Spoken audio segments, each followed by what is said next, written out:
Hello, my fellow seekers of knowledge, and let's grow something without life.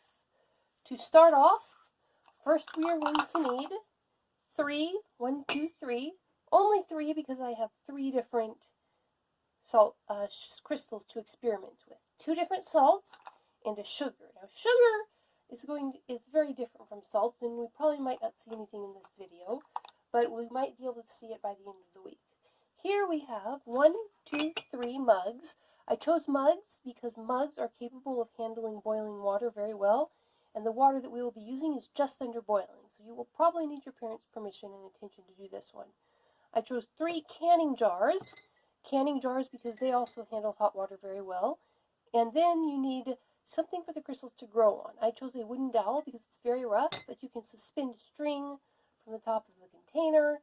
So, right now, the salt, I have ground Himalayan sea salt, which is just sodium chloride, or just regular table salt.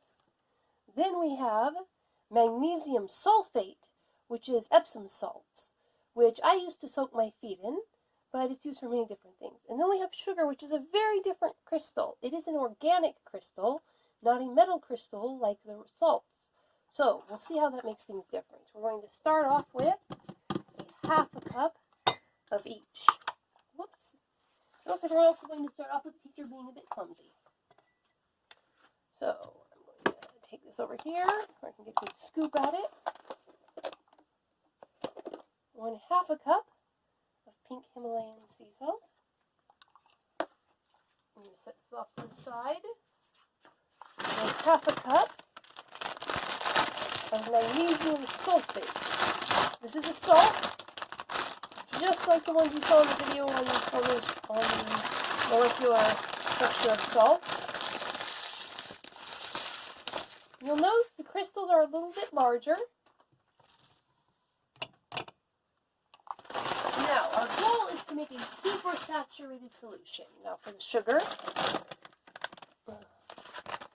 that means we want too much of the crystal in the fluid for it to maintain its liquid state.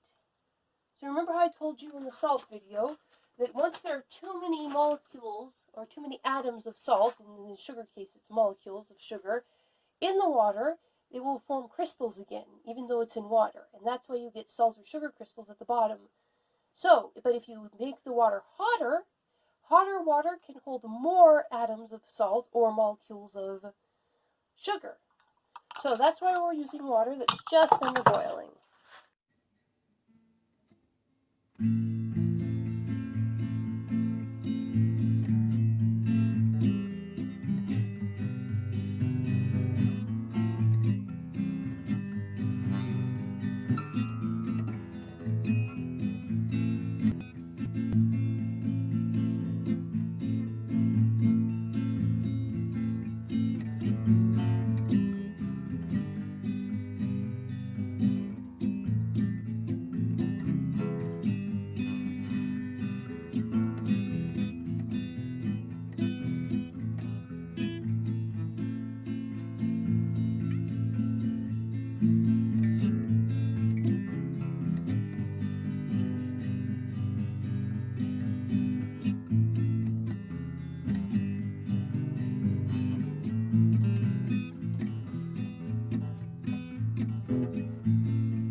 Okay, so here we have 8 hours later.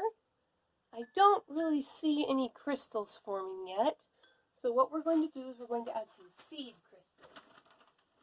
Now, if you did manage to get a super saturated solution,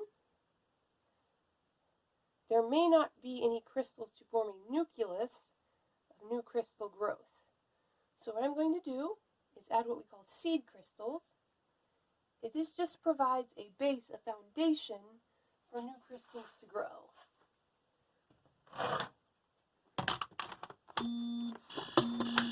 Unfortunately, I was not able to have good crystal growth to show you by the time of this class, the time of this filming, but I'll try to pull up some videos from people who are more professional than I am at this kind of thing. Now there is a faint green tint.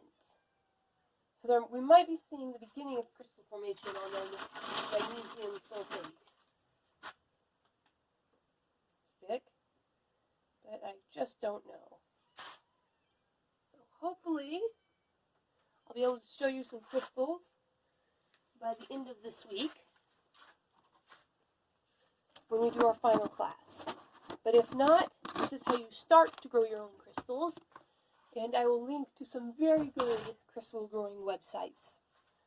So, that's how you start growing crystals. I'm sorry I couldn't find you any of my own homegrown crystals to show you, but that is science. Sometimes, many times, most of the times, when you do science, when you explore these things, you don't get the results you want. And we have a phrase for that in science: a null result is still a result. And my result was I did something wrong. Probably I just should have started this a week ago, and I didn't get any crystals. I will see you later.